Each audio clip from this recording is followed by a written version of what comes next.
రైతు సంక్షేమానికి కాంగ్రెస్ ప్రభుత్వం కట్టుబడి ఉందని కాంగ్రెస్ పార్టీ మండల అధ్యక్షులు బర్మా రామచంద్రన్ తెలిపారు. వానాకాలం సీజన్ ముందే రైతుల ఖాతాల్లో రైతు బంధు వేసినట్లు చెప్పారు. సిద్దిపేట జిల్లా నారాయణరావుపేట మండలం మల్యాల గ్రామంలోని మీడియా సమావేశంలో వారు మాట్లాడారు. ఇతర పార్టీల నాయకులు కాంగ్రెస్ ప్రభుత్వంపై విమర్శలు మానుకోవాలన్నారు. మంత్రి వివేకానంద గారు, మా ఇన్ఛార్జి పూజ హరికృష్ణ గారు ఇద్దరికి మేము చెప్పగానే నారాయణపేట మండలానికి 80 లక్షల నిధులు మంజూరు చేయడం జరిగింది. అలాగే ఇప్పటికీ ఇందిరమ్మ ఇండ్లు కూడా ప్రతి ఒక్కరికి రావాలని కూడా మేము అన్నగారు చెప్పాము. ఇప్పటికి మల్యాల గ్రామంలో 13 ఇండ్లు వచ్చినాయి. ఇంకొక 20 ఇండ్లు కూడా రావాలని చెప్పాము. అన్న మంత్రి వివేకానంద గారు కూడా దానికి స్పందించాడు. ఇప్పటికైనా మేము రోజు రోజుకు చాలా కష్టపడి మేము ముందుకు పోతా ఉన్నాము.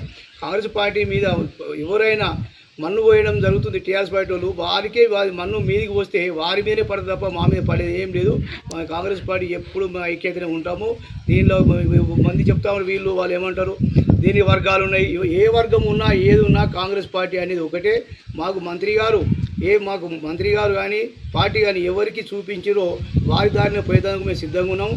హరికృష్ణ గారు కూడా మాకు అప్పటికి ఇప్పుడు చాలా మంది ఏది చెప్పగానే ఫోన్ మాకు పని చేయడం జరుగుతుంది.